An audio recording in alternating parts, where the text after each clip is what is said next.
বিচাৰে নেকি যে সন্ত্ৰাসবাদী ভাৰতত থাকক কোনোবাই বিচাৰে নেকি কোনোবা হিন্দু মানুহে বিচাৰে নেকি সন্ত্ৰাসবাদী ভাৰতত থাকক কোনোবাই বিচাৰে নেকি আৰু এটা কথা আজি আপোনালোকে উল্লেখ কৰিব বহুত ডাঙৰ কথা মই কৈছো আমাৰ ৰাহুল গান্ধীয়ে হিন্দু ধৰ্মৰ মানুহবিলাকক ভাগ কৰে তুমি ওবিসি তুমি এসটি তুমি এসসি তুমি জেনাৰেল কিন্তু কালি যেতিয়া পেহেলগামত বন্দুক ললে সন্ত্ৰাসবাদীয়ে খুদিলে কি তুমি হিন্দু কাকুটো খুদা নাই তুমি কি এসসি তুমি কি এসটি তুমি কি ওবিসি হিন্দু বুলি কোৱাৰ লগে লগে তাক গুলিয়াই মাৰি দিলে হয় না নহয় তাৰ মানে আমাৰ সন্মুখত জাতপাতৰ ৰাজনীতি নহয় एक है हम लोग सेव है एक रहेगा तो सेफ रहेगा হয় না নহয় গতিকে আমি সকলোৱে এক হৈ থাকিব লাগিব ভাৰতক শক্তিশালী কৰিব লাগিব আৰু পাকিস্তানৰ দৰে দেশক বাংলাদেশৰ দৰে দেশক আমি কঠোৰ শাস্তি দিব লাগিব শ্ৰদ্ধাৰ ৰাইজ পঞ্চায়ত ইলেকশন আহি আছে প্ৰত্যেকটো ইলেকশন আমাৰ বাবে গুৰুত্বপূৰ্ণ এই বছৰ বহাগ হৈ গল অহা বহাগলৈকে আপোনালোকে দুটা ডাঙৰ ভোট দিব লাগিব এটা ভোট যে আমাৰ পঞ্চায়ত কোন হ'ব জিলা পৰিষদ কোন হ'ব আঞ্চলিক পঞ্চায়ত কোন হ'ব আৰু লাহেকৈ এই বছৰৰ ভিতৰতে আপোনালোকে এপ্ৰিল মাহত অহা বছৰ এপ্ৰিল মাহত অসমত চৰকাৰ কোনে কৰিব তাৰ কাৰণেও আপোনালোকে ভোট দিব লাগিব তাৰ মানে এই বছৰটো আমাৰ কাৰণে গুৰুত্বপূৰ্ণ বছৰ প্ৰত্যেকটো চিন্তা আমি ভাবি কৰিব লাগিব প্ৰত্যেকটো চিন্তা আমি গভীৰভাৱে সিদ্ধান্ত লোৱাৰ আগতে তিনিবাৰ ভাবিব লাগিব আপোনালোকে নিজে মনত পেলাওক আমাৰ অসমত আজি বিজেপি চৰকাৰ আছে কিয় চৰকাৰ আছে কাৰণ আপোনালোকে বিজেপিক ভোট দিছে আপোনালোকে বিজেপিক ভোট দিয়াৰ আগতে আমাৰ অসমত চৰকাৰ কাৰ আছিল কংগ্ৰেছৰ চৰকাৰ আছিল 15 বছৰ কংগ্ৰেছৰ চৰকাৰ আছিল আৰু আজি 10 বছৰ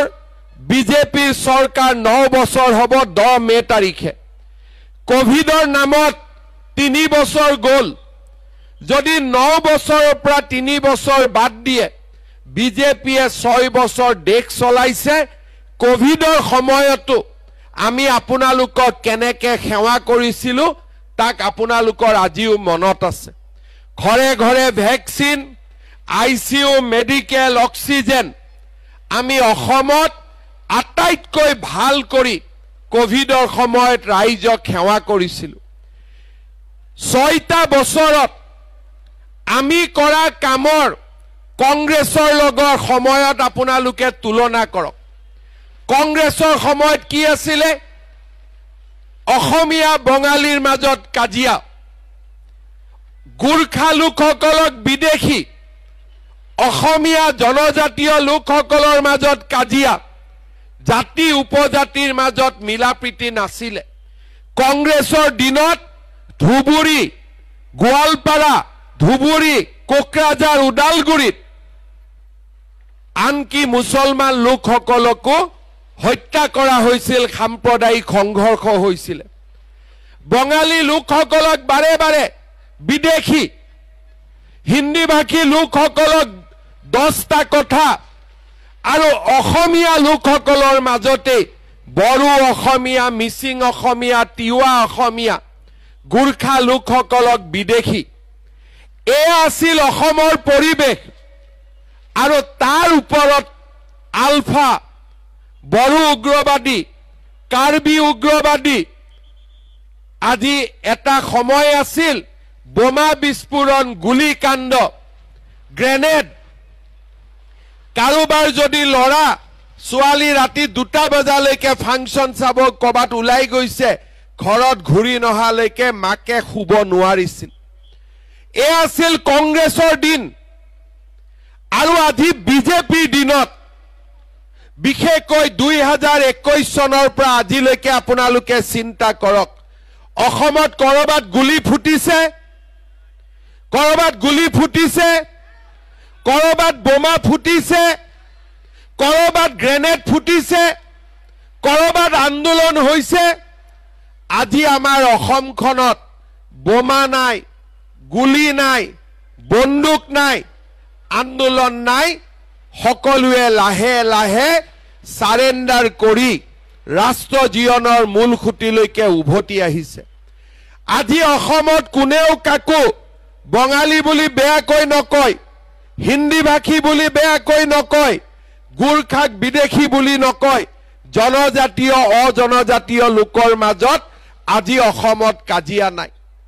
মাত্ৰ 4 বছৰৰ ভিতৰতে অসমত সন্ত্ৰাসবাদ নোহোৱা হল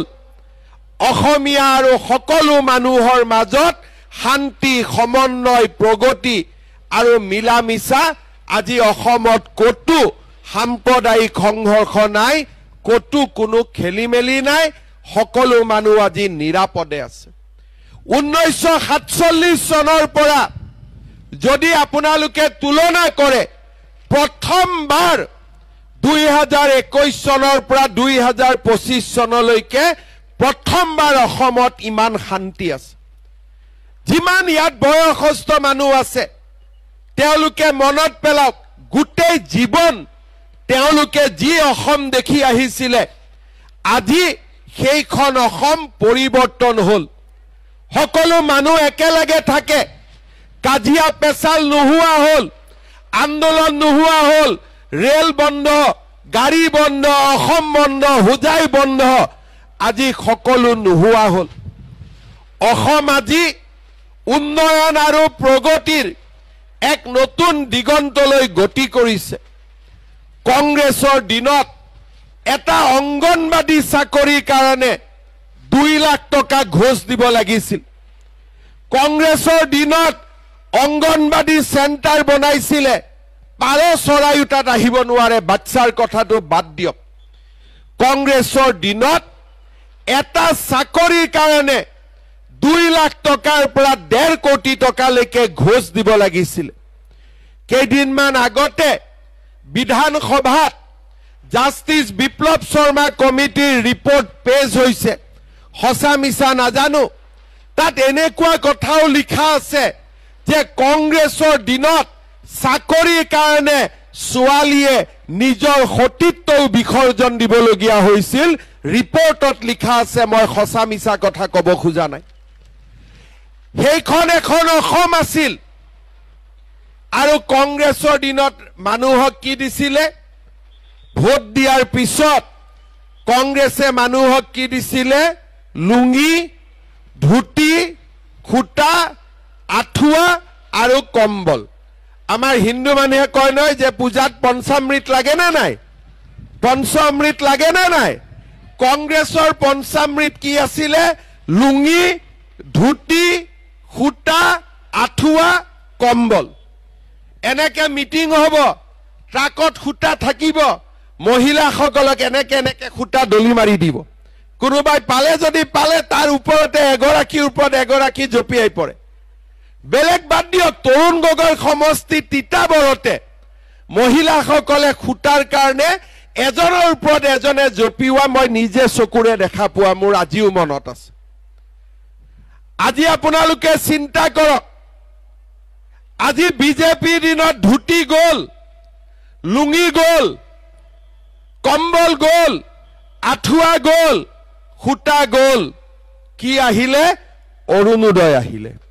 হনে নহয় লুঙ্গি ভাল নে অৰুণোদয় ভাল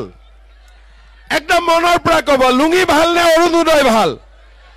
ধুতি ভাল নে অৰুণোদয় ভাল কম্বল ভাল নে অৰুণোদয় ভাল আঠুৱা ভাল নে কম্বল ভাল ঠিক আছে আপোনালোকক মই খুদিছো মই লুঙ্গি 1000 দিম অৰুণোদয় 1000 দিম কাক কাক লুঙ্গি লাগে হাত ডাঙক কাকো নালাগে আৰু অৰুণোদয় দিম কাক কাক লাগে সবকে লাগে লুঙি লগা কোনোবাটো আছে? আচ্ছা লুঙি নালাগে, ধুতি লগা কোন আছে? আচ্ছা ধুতিও নালাগে, সূতা লগা কাৰ কোন আছে? লাগিব? কম্বল কাক লাগিব? আঠুৱা কাক লাগে? তাৰ মানে আপোনালোকক কি লাগে? অৰুণোদয় লাগে, নিযুত মইনা লাগে, আপোনালোকক মহিলা উদ্যমিতা লাগে, হয় নে নহয়? মই ঠিক কৈছো না নাই? যদি আপোনালোকৰ লুঙি নালাগে তেতিয়াহ'লেতো কংগ্ৰেছকো ভোট দিব নালাগে, কাৰণ কংগ্ৰেছক ভোট দিলে অৰুণোদয় যাব আউট, ইন হ'ব লুঙি। অৰুণোদয় বাহিৰ, লুঙি ভিতৰ, নিযুত মইনা বাহিৰ, ধুতি বাহিৰ ভিতৰ। লুঙি আৰু ধুতি যাক লাগে সি কংগ্ৰেছক ভোট দিব, ঠিক আছে? যাক বিনামূলীয়া চাকৰি লাগে, যাক অৰুণোদয় লাগে, যাক নিযুত মইনা লাগে, সি কাক ভোট দিব? অলপ ডাঙৰ কৰি কওক, মোৰ কাণখন ৰাতিপুৱাৰ পৰা ভাল কৰি শুনাই নাই মই। কাক ভোট দিব? বাছ, ইয়াৰ পিছত আপোনালোকে চিন্তা কৰক, কংগ্ৰেছক ভোট দিলে আমি 5টা অমৃত পাম, লুঙি, ধুতি, সূতা, কম্বল, আঠুৱা। এইটো আমাক নালাগে, হয় নে নহয়? গতিকে যি কংগ্ৰেছীয়ে অৰুণোদয় খোজে তাক আপোনালোকে ক'ব, বেটা তোক অৰুণোদয় কিয় লাগে, তোৰ ঘৰত লুঙি পঠাই দিম। কিন্তু কংগ্ৰেছী বিলাকে বেছিকৈ লাইন লগায় অৰুণোদয়ৰ কাৰণে, হয় নে নহয়? হয় নে? ভোট নিদিয়ে কিন্তু লাইন আগত লগায়। তেতিয়া মই কৈছো, তহঁতক যদি অৰুণোদয় লাগে তেতিয়াহ'লে বিজেপিক ভোট দে, লুঙি লাগিলে যদি কংগ্ৰেছক ভোট দে, হয় নে নহয়? মই কংগ্ৰেছৰ মানুহবিলাকক ক'ব খোজো যে আপোনালোকে হাতৰ ছবিটো বাদ দিয়ক, লুঙিৰ ছবিত ইলেকশ্যন উঠক। ঠিক কৈছো না নাই? তেওঁলোকে লুঙি ধুতিৰে ৰাজনীতি কৰিলে, আমি কি কৰিলো? শান্তি আহিলে, সমন্বয় আহিলে। আটাইতকৈ ৰাজনীতি কৰা মানুহে টকা ক'ত খাইছিলে? অসমত নিয়ম আছিলে যে ৰাজনীতি কৰা মানুহে চাকৰি নামতে বেছি টকা খাইছিলে, হয় নে নহয়? মোৰ দিনত মই 1.5 লাখ, এটা দুটা নহয়, 1.5 লাখ ল'ৰা ছোৱালীক চৰকাৰী চাকৰি দিছো। যদি মই 10 লাখ কৰি ললোহেঁতেন কিমান হ'ল বাদ দিয়ক, মাত্ৰ যদি মই শিলাদিত্য ৰামকৃষ্ণ শিবুক কলোহেঁতেন যে তোমাৰ সমষ্টি 10,000 ল'ৰাক চাকৰি দি মোক 1 লাখ কৰি উঠাই দিয়া, সব দিব ৰাজি থাকে নে নাই? চাকৰিৰ কাৰণে 1 লাখ, 1.5 লাখ চাকৰি 1 লাখ টকাকৈ ললে 1500 কোটি টকা মোৰ ঘৰত আহিলেহেঁতেন, আৰু বাকী তলত অলপ অলপ 20,000 30,000 আৰু ললেহেঁতেন। সাৰা বিজেপি মানুহৰ ঘৰত গাড়ীও হৈ গ'লহেঁতেন, বিল্ডিংও বনি গ'লহেঁতেন। কিন্তু আজি বিজেপি চৰকাৰে টকাৰ লোভ কৰা নাই। মোদী ডাঙৰীয়াই কৈছে দুৰ্নীতি হ'ব নোৱাৰে, চাকৰিৰ নামত আজি কোনো বাপৰ বেটাই তামোল এখনো ল'ব নোৱাৰে, এনেকুৱা আমি ৰাজনীতি কৰিছো না নাই? আজি প্ৰথমবাৰ অসমত দুখীয়া মানুহৰ ঘৰৰ লৰাই, সবজি বেপাৰীৰ লৰাই, ঠেলা চালকৰ লৰাই, ৰিক্সা চালকৰ লৰাই আজি চাকৰি পাইছে। এই যে ডিউটি কৰিব আহে পুলিচৰ ডেকা সৰু সৰু ল'ৰা ছোৱালীবোৰ, সিহঁতক আপোনালোকে সুধিব তোৰ বাবাই কি কাম কৰে, তোৰ মাই কি কাম কৰে। চাকৰি কৰিব নতুনকৈ যিবিলাক ল'ৰা ছোৱালী জইন কৰিছে তেওঁলোকক সুধিব তোমাৰ বাবাই কি কাম কৰে, তোমাৰ মাই কি কাম কৰে। কোনো ধনী মানুহৰ ল'ৰা নাই, সকলো দুখীয়া মানুহৰ ল'ৰা ছোৱালীয়ে আজি বিজেপিৰ দিনত চাকৰি পাইছে। আপোনালোকৰ ল'ৰা ছোৱালীয়ে ভাল কৰি পঢ়া শুনা কৰক, আজি অসমত চাকৰিৰ কোনো অভাৱ নাই। এই চাকৰি হৈ গ'ল, নৱেম্বৰত মই আকৌ পুলিচৰ ইণ্টাৰভিউ, ফৰেষ্টৰ ইণ্টাৰভিউ মই আকৌ উলিয়াব গৈ আছো। তাৰমানে প্ৰত্যেক বছৰে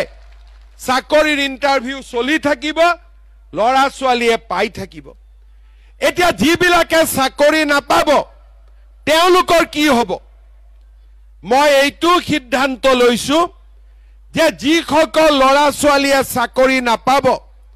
প্ৰত্যেক সমষ্টিত প্ৰত্যেক বছৰত 1000 কৰি 5000 ল'ৰা ছোৱালীক আমি 2 লাখ টকাকৈ দিম যাতে ব্যৱসায় বাণিজ্য কৰিব পাৰে বেংকৰো মৰ্টগেজ নালাগে একো নালাগে চৰকাৰৰ পৰা 2 লাখ টকা দিম যাতে তেওঁলোকে ব্যৱসায় বাণিজ্য কৰিব পাৰে আৰু ব্যৱসায় বাণিজ্য ভাল হলে পিছত বেংকৰ পৰাও লোন ল'ব পাৰে আগতে অসমত কোনোবা এনেকুৱা কাম কৰিছিলে কেতিয়াবা হৈছিলে আজি 4 বছৰ নৰেন্দ্ৰ মোদীৰ শাসন কালত আমাৰ অসমত আগতে নোহোৱা নতুন নতুন কাম আজি হৈ আছে যোৱাবাৰ এই ফিল্ডত মিটিং হৈছিলে আমাৰ লোকসভা ইলেকশ্যনৰ সময়ত মই আপোনালোকক কৈছিলো যে এইবাৰ আৰু জিঅ' টেগিংৰ কাৰণে আপোনালোকে টকা দিব নালাগে এইবাৰ কোনে জিঅ' টেগিং কৰিলে জীৱিকা সখী বাইদেউসকলে কৰিলে টকা পইচা আগত 20-25 হাজাৰ লৈছিলে এতিয়া যদি কিবা লৈছে চাহ একাপ খাইছে কিন্তু কোনেও টকা পইচা এইবাৰ জিঅ' টেগিংত লোৱা নাই লৈছে নেকি টকা পইচা সঁচা কথা ক'ব লৈছে নেকি যিসকলক কিবা কাৰণত জিঅ' টেগিং এতিয়াও হোৱা নাই ইলেকশ্যনৰ পিছত নিজৰ জিঅ' টেগিং আমি নিজে কৰিব পৰা সুবিধা কৰি দিম যাতে দুখীয়া মানুহৰ পৰা ঘৰৰ নামত কোনেও 1 টকা ল'ব নোৱাৰে এইবাৰ পঞ্চায়ত ইলেকশ্যন হৈ যোৱাৰ পিছত পঞ্চায়তত জিকা মানুহক মই গুৱাহাটীত মাতিম অমিত শাহ ডাঙৰীয়াও থাকিব আৰু এটাই ৱাৰ্নিং দিম কোনোবাই যদি দুখীয়া মানুহৰ ঘৰৰ পৰা 1 টকাও লয় হি জেলত যাবই লাগিব 100% দুখীয়া মানুহৰ ওপৰত অত্যাচাৰ নহব শ্ৰদ্ধা ৰাইজ আজি আপোনালোকে চিন্তা কৰক আগতে ৰেচন কাৰ্ড আছিলে ৰেচন কাৰ্ড আগতে কোনে লৈছিলে যিবিলাক বাংলাদেশী আহি ইহঁতে ৰেচন কাৰ্ড লৈছিলে যাতে মানুহক পুলিচে দিগদাৰ নকৰে ভাৰতীয় নাগৰিক বুলি কয় আজিকালি ৰেচন কাৰ্ড হেবিলাক কামত নালাগে এতিয়া ৰেচন কাৰ্ডত আমি কি পাওঁ বিনামূলীয়া চাউল পাওঁ আমি ৰেচন কাৰ্ডত হস্পিটালত 5 লাখ টকালৈকে বিনামূলীয়া চিকিৎসা পাওঁ এইবাৰ মই আৰু এটা সুবিধা ৰেচন কাৰ্ডত দিব খুজিছো কলেজত বিনামূলীয়া এডমিশনৰ কাৰণে আমাৰ ল'ৰা ছোৱালী যেতিয়া গাঁওবুঢ়াৰ ওচৰত যায় মৌজাদাৰৰ ওচৰত যায় এছডিসি অফিসত যায় ইনকাম সার্টিফিকেট উলাওতে টকা দিব লাগে সকলোকে নালাগে কিন্তু কমপ্লেইন আহি থাকে এইবাৰ আমি নিয়ম কৰিছো কলেজত ইউনিভাৰ্সিটিত বিনামূলীয়া নাম ভৰ্তিৰ কাৰণে কোনো প্ৰমাণ পত্ৰ লব নালাগে মাত্ৰ ৰেচন কাৰ্ড দেখুৱাই দিলে বিনামূলীয়া এডমিশন হৈ যাব তাৰমানে ৰেচন কাৰ্ডত আমি কি পালো বিনামূলীয়া চাউল পালো বিনামূলীয়া চিকিৎসা পালো বিনামূলীয়া নাম ভৰ্তি পালো আৰু ডেট এটা লিখি ৰাখক 1 অক্টোবৰ তাৰিখৰ পৰা মই ৰেচন কাৰ্ডত আপোনালোকক দালিও দিম আপোনালোকক চেনিও দিম আপোনালোকক নিমখও দিম পুৰা ফ্ৰী নাপাব বজাৰতকৈ 30 টকা কম দামত পাব ঠিক আছে আৰু এটা আপোনালোকক সুবিধা দিম চাউল হৈ গল চেনি হৈ গল দালি হৈ গল নিমখ হৈ গল নাম ভৰ্তি হৈ গল এতিয়া আমাৰ আৰু এটা কাম আছে গেছৰ সিলিন্ডাৰৰ দাম কিমান কিমান দাম 950 কিমান 1300 নহয় 950 1000 এতিয়া 1 অক্টোবৰৰ পৰা গেছৰ সিলিন্ডাৰৰ দামো 300 টকা কমাই দিম তাৰমানে আমি কি পালো চাউল পালো দালি পালো নিমখ পালো চেনি পালো গেছৰ সিলিন্ডাৰৰ দামো কমি গল যাৰ ঘৰত যাও এতিয়া মোক ধুনিয়াকৈ ভাত খুৱাই দিব সকলো সুবিধা আহি গল আমাৰ দুখীয়া মানুহৰ কাৰণে জীৱনটো বহুতখিনি সুবিধাজনক হল এতিয়া দুখীয়া মানুহে কোট আৰু পইচা দিব লাগে ইলেক্ট্ৰিচিটিত 1 এপ্ৰিলৰ পৰা ইলেক্ট্ৰিচিটিৰ দাম 1 টকা কমিছে নৱেম্বৰ মাহৰ পৰা ইলেক্ট্ৰিচিটিৰ দাম আৰু 1 টকা কমাই দিম তাৰ মানে দুখীয়া মানুহৰ চাউল হল, দালি হল, নিমখ হল, তেল হল, গেছৰ দাম কমিলে, ইলেক্ট্ৰিচিটিৰ দাম কমিলে, অসমত দুখীয়া মানুহ, মধ্যবিত্ত মানুহ জীয়াই থাকিব পাৰিব।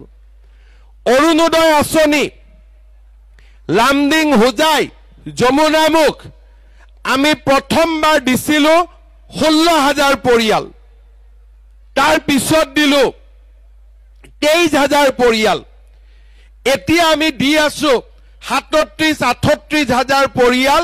সবৰে কাগজ পত্ৰ হৈ গল, ফৰ্ম ফিল আপ হৈ গল। কিন্তু মোক বিধায়কসকলে কৈছে যে দুখীয়া মানুহ আৰু অলপ বাকি থাকি গল, সেইবাবে মই হোজাই, লামডিং, যমুনামুখত অৰুণোদয় আৰু নতুনকৈ 4,000 চেংচন কৰি দিছো, যাতে সকলো দুখীয়া মানুহে অৰুণোদয় পাব পাৰে। মই আমাৰ কেণ্ডিডেটসকলক ৰিকুৱেষ্ট কৰিম, গাঁৱত যেতিয়া মিটিঙত যাব একটা বহি লৈ যাব, গৰীব দুখীয়া মানুহ আহি কব মই অৰুণোদয় পোৱা নাই, নামটো লিখি ল'ব, লৈ এই লিষ্টটো মোক দি দিব, যিমান দুখীয়া মানুহে অৰুণোদয় পোৱা নাই, দৰকাৰ হলে মই বেলেগ চেংচন কৰি হলেও গৰীব দুখীয়া মানুহ সবকে অৰুণোদয় পোৱা ব্যৱস্থা মই কৰি দিম। ঠিক আছে, হ'ব, ঠিক কথা কৈছো। আৰু এটা মই নতুন কথা কব খুজিছো, গেছৰ দাম কমিলে, অৰুণোদয় আহিলে 1250, ইলেক্ট্ৰিচিটিৰ দাম কমিলে, চাউল বিনা পইচাত পালো, দালি, চেনি, নিমখ কম দামত আহিলে, লৰা ছোৱালীৰ পঢ়িবৰ বাবে নিযুত মইনা, ছোৱালীৰ পঢ়িবৰ কাৰণে 11 গ্ৰেজুৱেট, পোষ্ট গ্ৰেজুৱেট আমি 2,500 টকা, 1,000 টকাৰ পৰা 2,500 টকালৈকে আমি বেংকৰ একাউণ্টত দিছো, আমি দি থাকিম। এইবাৰ আমি আৰু এটা কাম কৰিছো, যিবিলাক লৰাই গ্ৰেজুৱেশ্যন পাছ কৰিব, BA পাছ কৰিব, BSc পাছ কৰিব, পাছ কৰাৰ লগে লগে মাক বাপেকৰ পৰা টকা খুজিব, সিহঁতি লাজ কৰে, কিন্তু ইণ্টাৰভিউ দিব লাগে, বাহিৰত যাব লাগে, চাকৰিৰ কাৰণে ইণ্টাৰভিউ দিব লাগে, খৰচ লাগে। সেইকাৰণে এইবাৰ আমি ঠিক কৰিছো যে যিমান লৰাই গ্ৰেজুৱেশ্যন পাছ কৰিব, 1 বছৰৰ কাৰণে তেওঁলোকৰ বেংক একাউণ্টত আমি 2,500 টকা কৰি প্ৰত্যেক মাহত আমি দিয়াৰ ব্যৱস্থা কৰিম, যাতে 1 বছৰ নিজৰ ভৰিৰ ওপৰত নিজে থিয় হ'ব পাৰে, দেউতাক মাকৰ পৰা টকা খুজিব নালাগে। শ্ৰদ্ধাৰ ৰাইজ, মই আৰু এটা নতুন কথা কব খুজিছো, আমাৰ হোজাই, যমুনামুখ, লামডিং, বিন্নাকান্দি, আগত যমুনামুখ আছিলে, হোজাই, বিন্নাকান্দি, লামডিং দুখীয়া মানুহ বহুত আছে। মেট্ৰিক পৰীক্ষা যেতিয়া দিব লাগে, ধনী মানুহৰ লৰাইটো টিউচন লয়, ধনী মানুহৰ লৰাই দোকানৰ পৰা ভাল নোট কিনি আনে, পেন থাকে, কাগজ থাকে, দুখীয়া মানুহৰ লগত একো সুবিধা নাথাকে। সেইকাৰণে এইবাৰ মই আৰু এটা সিদ্ধান্ত লৈছো যে যিমান লৰা ছোৱালীয়ে মেট্ৰিক দিব, সবকে প্ৰত্যেক মাহত বেংক একাউণ্টত মই 300 টকা কৰি জমা দি থাকিম, যেতিয়ালৈকে পৰীক্ষাটো নহয়, যাতে নোট কিনিব পাৰে, কিতাপ কিনিব পাৰে। 10 জন লৰা একেলগ হৈ গাঁওখনতে কোনোবা গ্ৰেজুৱেট পাছ কৰা লৰাই তেওঁলোকক টিউচন এটাও কৰি দিব পাৰে। প্ৰত্যেক মাহত বেংক একাউণ্টত 300 টকাকৈ আহি থাকিব, যেতিয়ালৈকে মেট্ৰিকত ৰিজাল্ট নহয়। আপোনালোকে চিন্তা কৰক, আজি বিজেপিয়ে কিমান চিন্তা কৰিছে, যিটো আপোনালোকেও ভাবা নাছিলে যে এইবিলাক কাম কোনবাই চৰকাৰে কৰিব পাৰে। কোনবাই ভাবিছিলে নেকি আগতে? মানুহে কি ভাবিছিল যে চৰকাৰ আহিলে লুঙি পাম, ধুতি পাম, কিন্তু আজি আমি অৰুণোদয় দিছো, নিযুত মইনা দিছো। এতিয়া মহিলাসকলে ৰখি আছে যে 10,000 টকাটোৰ কথা কেতিয়া কব, হয়নে? 10,000 টকাটো লাগে নে নাই? একদম পাক্কা লাগে। এতিয়া আপোনালোকে গম পাইছে নে নাই যে 10,000টো বিলুৱা ষ্টাৰ্ট হৈ গল, বিহালী সমষ্টিত আমি দিলোৱে, গম পাইছে নে নাই? গম পাইছে। এতিয়া যমুনামুখত, বিন্নাকান্দিত কেতিয়া পাব, লামডিঙত কেতিয়া পাব, হোজাইত কেতিয়া পাব, এইটো লৈ কোনো চিন্তা নাই। জুন মাহত মই ৰামকৃষ্ণ ঘোষ, শিবু মিশ্ৰৰ পৰা ডেট লৈ এখন মিটিং কৰি আপোনালোকক হোজাইত যমুনামুখ বিন্নাকান্দি লামডিঙত মই জুন মাহৰ ভিতৰত আপোনালোকক 10,000 টকাটো ক্লিয়াৰ কৰি দিম ঠিক আছে সবে আপোনালোকে 100% পাই যাব হিদিনাখন মই বিহালীত টকা বিলাব গলো এগৰাকী মহিলা মোৰ লগত সেলফি উঠি আছে সেলফিটো হোৱা নাই মই বাইদেউ মোবাইলটো বেয়া আছে নেকি কৈছে এতিয়া 10,000 পাম ন এটো মোবাইল দলিয়াই দিম নতুন মোবাইল কিনিম তেতিয়া মই বাইদেউজনী কৈছো যে বাইদেউ যদি আকৌ আমাৰ সৰকাৰ জিকি আহে মহিলাসকলক মই এটা মোবাইল দি দিম এই 10,000 টকাটো আপুনি মোবাইলত নষ্ট নকৰিব এই 10,000 টকাটো ভাল কৰি খৰচ কৰিলে আপোনালোকৰ 3 দিনৰ ট্ৰেনিং হ'ব গাঁৱতে ভাল কৰি খৰচ কৰিলে আপোনালোকে 25,000 পাব 25,000 খৰচ কৰিলে তাৰ পিছত আপোনালোকে 50,000 পাব যিসকলক লাখপতি বাইদেউ হ'ব ইচ্ছা আছে তেওঁলোকে ভাল কৰি টকাখিনি খৰচ কৰিব যেতিয়া মই লামডিং হোজাই বিন্নাকান্দিত মিটিঙত আহিম তেতিয়া আপোনালোকক আমি ভাল কৰি এই আঁচনিটোৰ বিষয়ে বুজাই দিম টকাটোৰ কাৰণে চিন্তা কৰিব নালাগে বিলোৱা আৰম্ভ হৈ গল আপোনালোকক আমি বিলাই দিম ঠিক আছে সকলে বুজি পালে এতিয়া আৰু 10,000 টকাটোলৈ চিন্তা নকৰিব ঠিক আছে সবে বুজি পালে না নাই পালে বঢ়িয়া শ্ৰদ্ধাৰ ৰাইজ কংগ্ৰেছৰ চৰকাৰ কংগ্ৰেছৰ পঞ্চায়ত আহিলে লগত দালালিও আহি যাব কাৰণ কংগ্ৰেছত গোটেই দালাল দি ভৰি আছে চাকৰি নামতো দালালি অংগনবাদী নামতো দালালি আৰু কংগ্ৰেছ অসমত শক্তিশালী হলে আমাৰ ৰাইজৰ মাজত কিমান অশান্তি আহিব আমি বুজাই শেষ কৰিব নোৱাৰো সেইবাবে শ্ৰদ্ধাৰ ৰাইজ আপোনালোকক মই অনুৰোধ কৰিম এই পঞ্চায়ত ইলেকশ্যনত আমি সকলোৱে যাতে ভাৰতীয় জনতা পাৰ্টিৰ প্ৰাৰ্থীসকলক ভোট দি জয়যুক্ত কৰে আপোনালোক সকলোৱে এবাৰ জানে জিলা পৰিষদখিনি ওলাই সকলোৱে জানে যে এইবাৰ গাঁও পঞ্চায়তত সদস্য পদত পাৰ্টি টিকেট নাই তাৰমানে সদস্যত যাক ভাল পায় আপোনালোকে ভোট দিব 2-3 জন উঠিছে এজন কংগ্ৰেছও থাকিব কংগ্ৰেছটো কিন্তু ভোট নিদিব ভোট অকল বিজেপিক দিব ঠিক আছে জুনে পছন্দ হয় বিজেপিক দিব কিন্তু সিম্বল বিজেপি নাথাকে পদুম নাথাকে বেলেগ বেলেগ চিন থাকিব কিন্তু আঞ্চলিক পঞ্চায়ত আৰু জিলা পৰিষদ এই দুইটাতে আপোনালোকে পদুমত ভোট দিব যত পদুম নাথাকে তাত হাতীৰ ছবিত ভোট দিব ঠিক আছে বুজি পাইছে না না আপোনালোকে আঞ্চলিক পঞ্চায়ত আৰু জিলা পৰিষদত বিজেপি এজিপি মেম্বাৰত আপোনালোকে যাক ভাল পায় তাক ভোট দিব কিন্তু তাৰ মাজতো বিচাৰি বিজেপি সকলকে ভোট দিব বুজি পালে কথাখিনি আপোনালোকক মই পঢ়ি দিছো আমাৰ বৰপানী সমষ্টিত নিজুমণি বৰা ইলেকশ্যন উঠিছে জিলা পৰিষদত হোজাই জিলাৰ মই পঢ়ি দিছো ৰাজবাৰীত জীৱন সিংহা ৰাধানগৰ হিমাংশু দেৱনাথ পদুম পুখুৰী সুশীলা মালাকাৰ কাকিত জুন্তি বৰা জিকি গৈছে আছে নেকি মিটিঙত নাই দিয়ক জুন্তি বৰাক মাতি দিয়ক এবাৰ নমস্কাৰ কৰি দিয়ক সবকে আমাৰ জিলা পৰিষদৰ কেণ্ডিডেট সকল আছে নেকি ইয়াতে আহি যাওক উঠি যাওক সব জিলা পৰিষদৰ গোটেই কেণ্ডিডেট সকল উঠি আহক আহক ইয়াত থিয় হৈ থাকক গোটেইখিনিক আহিব দিয়ক পুলিচ আহিব দিয়ক চাব নালাগে সকলোকে আহিব দিয়ক প্ৰথমতে কাকিত আমাৰ আনকন্তে জিকিছে জুন্তি বৰা এটা হাত চাপৰি বজাই দিয়ক অলৰেডি জিকি গল ঠিক আছে দিয়ক ভাল নহয় খবৰ মই চিনাকি কৰি দিছো বৰপানী সমষ্টিত নিজুমণি বৰা আছে নে নমস্কাৰ এটা কৰ্মা ইয়াত বহ দে নিজুমণি বৰা ৰাইজক নমস্কাৰ ঠিক আছে ৰাইজ ভোট দিব দেই দিব না নাই ঠিক আছে ৰাজবাৰীত জীৱন সিংহা জিকিব না নাই জীৱন জিকিব বহুত বহুত ধন্যবাদ ঠিক আছে ৰাধানগৰ হিমাংশু দেৱনাথ আহক সকলোৱে হাত চাপৰি বজাওক বঢ়িয়া পদুম পুখুৰী সুশীলা মালাকাৰ আহক ৰাইজৰ লগত সকলোকে আশীৰ্বাদ কৰক ৰাইজে আশীৰ্বাদ কৰক বঢ়িয়া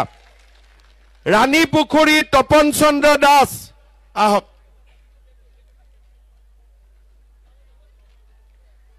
সকলোৱে হাত চাপৰি বজাওক তপন চন্দ্ৰ দাস